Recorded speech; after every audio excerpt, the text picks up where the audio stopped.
Freddy, Bonnie, Chica, Foxy, power meter, clock, monitor. Vent. Why does a night shift security guard get paid minimum wage to sit in an office where the doors run on battery power and 4 animatronics actively hunt you for 6 hours? The answer lives in 8 mechanics that transform a simple point-and-click game into a masterclass in resource anxiety, each one designed to force impossible choices between survival and information. Scott Cawthon released Five Nights at Freddy's in 2014 with a single rule that breaks every survival horror convention. You cannot leave the office. That constraint changes everything. Freddy. A brown animatronic bear standing 6 feet tall, top hat slightly tilted, holding a microphone, eyes glowing white in darkness. Freddy Fazbear is the franchise mascot and the final threat of Night 1 through 5. He moves differently than Bonnie or Chica. The game files confirm Freddy follows a specific path. Show stage to dining area to restrooms to kitchen to East Hall corner to your office door. He never backtracks. He never rushes. He advances 1 room per phase, triggered by your camera usage. The mechanic is pure psychological pressure. You cannot see Freddy in the kitchen because that camera has no video feed, only audio. You hear pots and pans clanging, his music box jingle playing, and you know he is there, 1 room away from your right door, but you cannot confirm his position. Players who obsessively check cameras accelerate Freddy's movement. Players who conserve power by avoiding cameras give Freddy free rein to advance unchecked. This creates the central tension.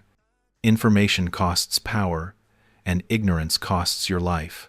One speedrun analysis shows that optimal Freddy management requires checking camera 4B exactly 4 times per night, no more, no less. 4 checks gives you positional data without triggering excessive movement. Critics argue Freddy is easier to manage than Foxy because his pattern is predictable, but predictability is not safety. Predictability is a countdown. You know Freddy will reach the East Hall corner by 4 a.m. if you play normally. The question is whether you will have enough power left to close the door when he arrives, and that question poisons every decision you make for the previous 4 hours. Freddy is not the most aggressive animatronic. He is the most patient, and patience in a 6-hour resource economy is deadlier than speed. Bonnie. A purple animatronic rabbit with a red bow tie, holding a guitar, left eye twitching in later frames. Bonnie is the most active animatronic on Night 1 and the left side threat for the entire game. He moves through the west path. Show stage to dining area, to backstage, to West Hall corner to your left door. The game code shows Bonnie has the highest movement opportunity count. He attempts to advance every 3 to 5 seconds once active, compared to Chica's 5 to 7 seconds. This makes him the early game problem. Players who survive past 2 a.m. have usually mastered Bonnie management, which requires obsessive left door discipline. The mechanic exploits spatial bias. Right-handed players naturally favor checking the right side. Bonnie punishes this tendency by approaching from the left while you are focused on Chica or Freddy. One frame-by-frame analysis shows Bonnie can move from West Hall to your door in under 8 seconds if the camera is down. That is faster than human reaction time to check, process, and close the door. The window is not tight. It is frame perfect. Community guides recommend checking the left door light every 15 seconds regardless of camera intel. This becomes a rhythm game hidden inside a horror game. Check camera, check left light, check right light, check camera, check left light, repeat for 6 hours. Break the rhythm once, and Bonnie is inside your office, standing motionless in the left blind spot, waiting for you to lower the monitor. Compared to Freddy's patience, Bonnie is aggression. He does not follow rules. He exploits gaps, and the gap between checking your cameras and checking your door is where most players die. Bonnie is not scary because he looks scary. He is scary because he appears in the doorway the one time you forget to check, and forgetting is inevitable across a 6-hour shift. Chica. A yellow animatronic chicken with an orange beak, wearing a bib that reads, "Let's eat," carrying a cupcake on a plate. Chica mirrors Bonnie's behavior, but attacks from the right side. Show stage to dining area, to restrooms, to kitchen, to East Hall corner, to your right door. Her movement pattern is slightly slower than Bonnie's, but faster than Freddy's, and she has a unique tell. When Chica reaches the East Hall corner, you hear breathing through the right door. This audio cue gives you a 3 to 5 second warning before she appears in the door light. The mechanic is fair, but punishing. The breathing is quiet, mixed under ambient sound, and if you are focused on the monitor or listening for Freddy in the kitchen, you miss it. One audio analysis isolates Chica's breathing at 42 decibels, just above the ambient hum but below Freddy's music box at 60 decibels. You have to listen for it, which means you have to stop checking cameras for that critical window, which means you are blind to everyone else. Chica forces you to choose between visual information and audio warnings, and horror games are built on sensory conflict. The cupcake is her signature detail. In later nights, the cupcake appears on the monitor screens by itself, sitting in empty rooms, implying Chica is moving in 2 places at once, or the cupcake is independently mobile. The game never confirms this, but the implication creates paranoia. If the cupcake can move, can Chica? Community theories suggest the cupcake is a decoy, that seeing it in dining area means Chica is already at East Hall. Scott Cawthon never confirmed or denied this. The ambiguity is intentional. Chica is not the hardest animatronic to track. She is the one that makes you second-guess your tracking, and second-guessing burns time, and time is power, and power is life. Chica's bib says, "Let's eat," and the irony is you are the meal. The game just makes you set the table first. Foxy, a red animatronic fox with an eye patch, hook hand, and torn fabric hanging from his frame, standing behind a curtain in Pirate Cove. Foxy operates on a unique mechanic. He becomes more aggressive if you ignore his camera. Check camera 1C too often, and he stays dormant. Check it too rarely, and he sprints down the West Hall, bypassing all other rooms, and attacks your left door. The optimal strategy is checking Pirate Cove every 3 to 5 monitor uses. This creates a secondary resource economy. Power is your primary resource. Attention is your secondary.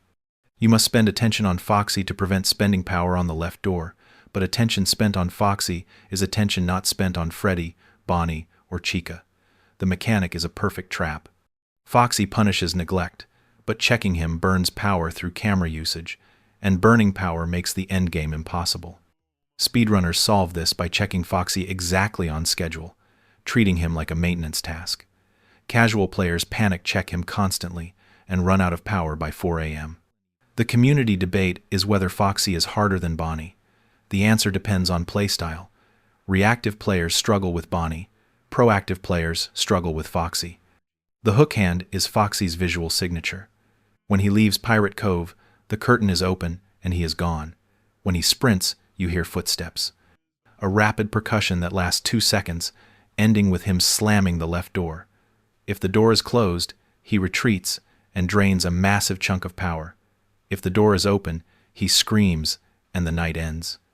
Do not glamorize harm. Focus on craft, logic, and psychology.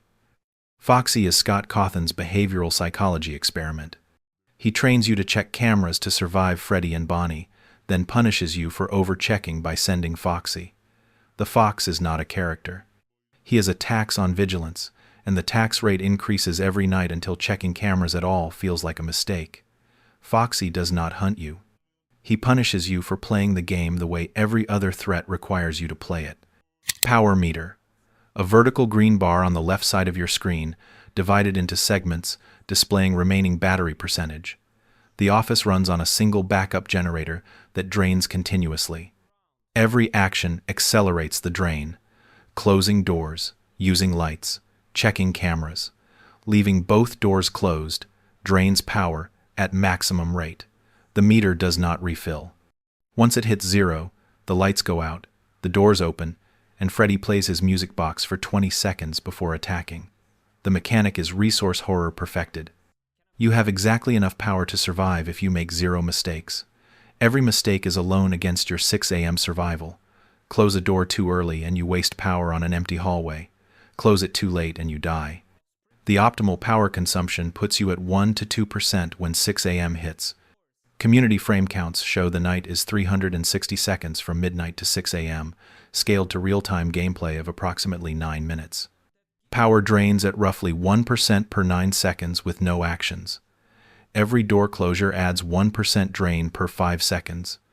Every camera check adds 0.1% per second. The math is public, tested, and unforgiving. Players who understand the economy treat the game like a puzzle. Players who panic treat it like a horror game. Both are correct. The power meter is the visible countdown to your death, and visibility makes it worse.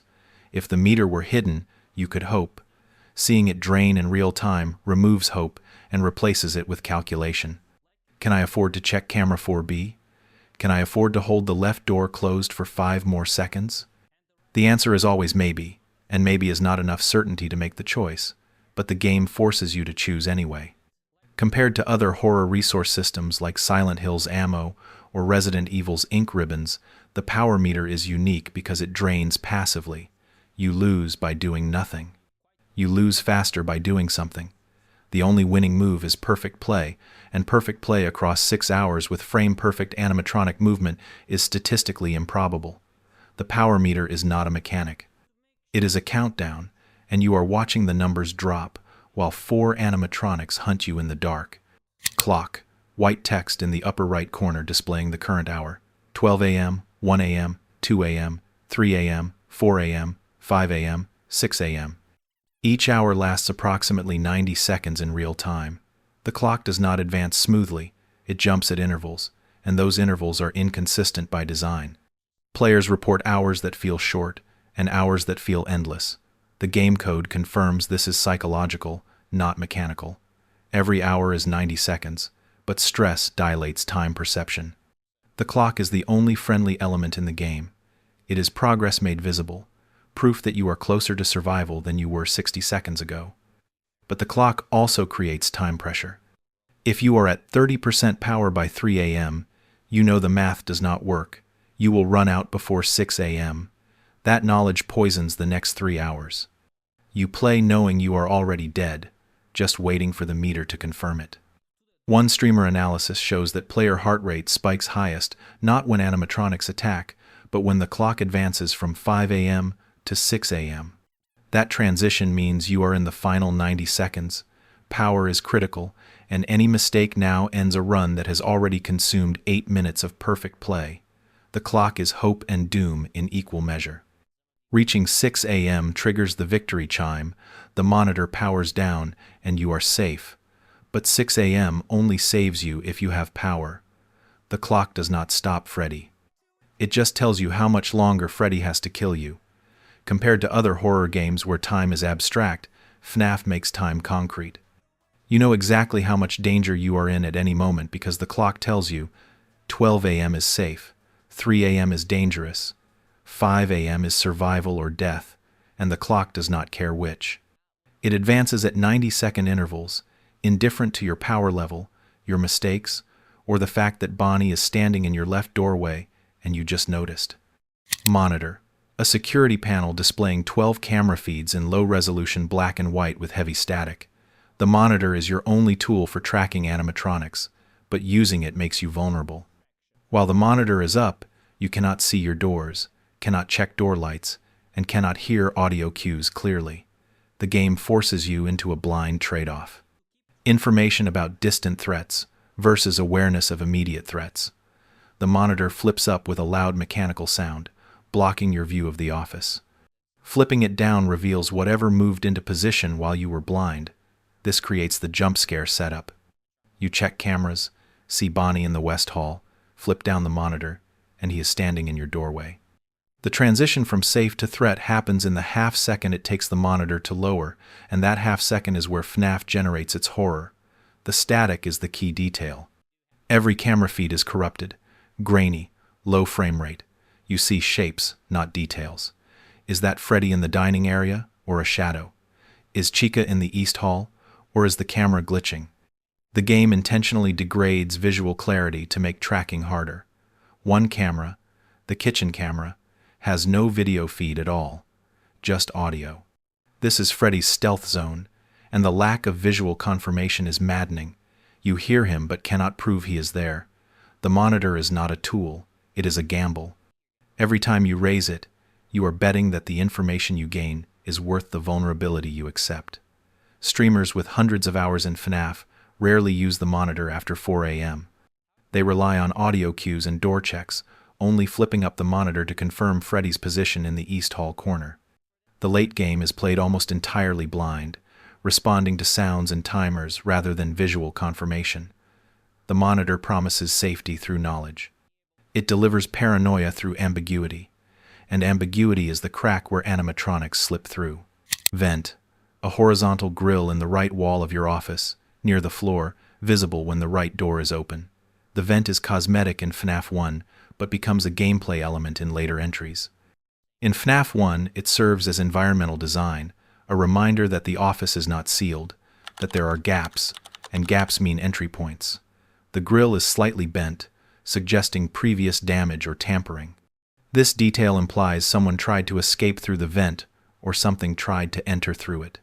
The game never confirms which. The vent represents the claustrophobia of the security office. You are in a small room with 2 doors, a desk, and a vent. The doors close but do not lock. The vent does not close at all. You are not in a safe room. You are in a cage with controlled entry points, and control is an illusion because power runs out and doors open, and vents were never sealed to begin with. Later games expand vent mechanics. Animatronics crawl through ducts, you hear them scraping metal, you seal vents with limited resources. FNAF 1 keeps the vent passive, but its presence introduces doubt. Can Freddy use the vent? Can Foxy? The game does not answer, so players assume the worst. Community guides in 2014 included vent-watching strategies that were later proven unnecessary. The vent did nothing.